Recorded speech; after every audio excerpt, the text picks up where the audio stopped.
नमस्कार. माझं नाव नीरव अमोल पाटोळे. सर्वप्रथम सर्व महापुरुषांना अभिवादन करतो.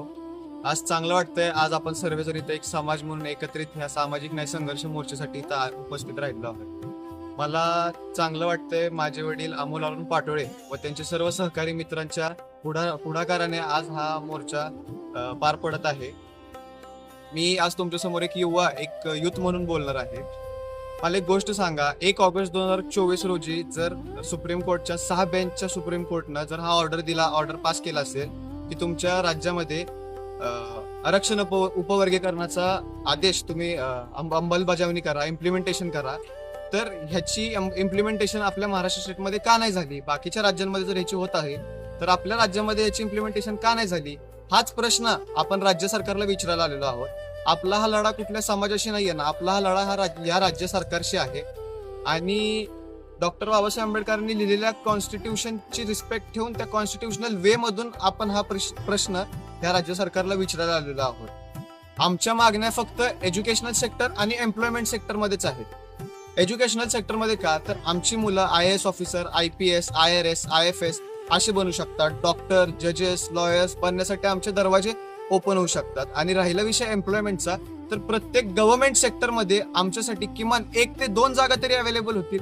ह्याच आमच्या काही मागण्या आहेत. आणि आमच्यातला जो अतिमागासवर्ग आहे त्यांना ह्या गोष्टीबद्दल काही आयडियाच नाहीये, ह्या गोष्टीबद्दल काही माहितीच नाहीये. आज आम्ही त्यांना प्राधान्य देण्यासाठी, त्यांना एक संधी देण्यासाठी इथं सगळे उपस्थित राहिलेलो आहोत. आणि आमची इच्छा हेच आहे की राज्य सरकारने ह्याला मान्यता द्यावी, कारण आम्ही आमचा संघर्ष सोडणार नाही. कारण डॉक्टर बाबासाहेब आंबेडकरांची एक म्हण आम्ही डोक्यात आणि मनात घेऊन चालतो, शिका, संघटित व्हा आणि संघर्ष करा. बस एवढंच बोलतो आणि 2 शब्द थांबवतो. जय शिवराय, जय हिंद, जय भारत. नाही ते हे घ्या की 2 बाईट त्यात म्हणा ना.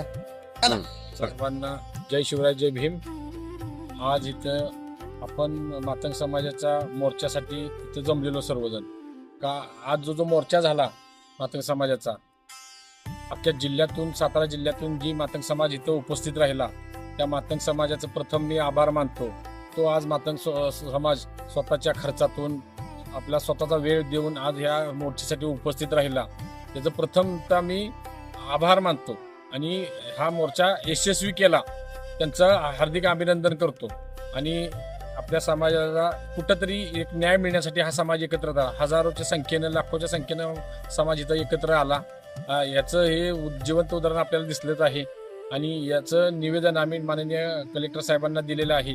कलेक्टर साहेबांना निवेदन देताना आम्ही अशी मागणी केली की कलेक्टर साहेब, तुम्ही आमची ही मागणी माननीय देवेंद्र फडणवीस साहेब यांना ह्या अधिवेशनात इम्प्लिमेंट करावं. मातंग समाजाला ते देवेंद्र फडणवीस न्याय देतीलच, पण त्या न्याय देताना हे लवकरात लवकर द्यावे आणि मातंग समाजाची कुठं उन्नती होईल आणि मातंग समाजावर इतर तत्सम 58-57 जाती आहेत त्यांचा बी उद्धार व्हावा, अतिवंचित समाजाचा उद्धार व्हावा, हे आपलं मागणी माननीय कलेक्टर साहेबांना आम्ही निवेदनात सांगितलेलं आहे.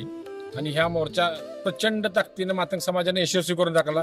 यात कोणाचं गट तट नाही. स्वतः मातंग समाजाच्या प्रत्येक कार्यकर्त्यानं, सर्व संघटनीय पक्षांनी इथं मातंग जिल्ह्यातून फलटण असू दे, 11 तालुक्यातनी लोक आली आणि त्या लोकांनी आज हा मातंग समाजाचा मोर्चा यशस्वी करून दाखवला. आणि प्रथम त्या परत एकदा पुन्हा तेच सांगतो की मातंग समाजाचा आभार मानतो मी. धन्यवाद. जय लहुजी, जय संविधान, जय भीम. जय लहुजी. डॉक्टर बाबासाहेब आंबेडकरांचा विजय, छत्रपती शिवाजी महाराजांचा, विजय, डॉक्टर बाबासाहेब आंबेडकरांचा, विजय, अण्णाभाऊ साठेंचा, विजय.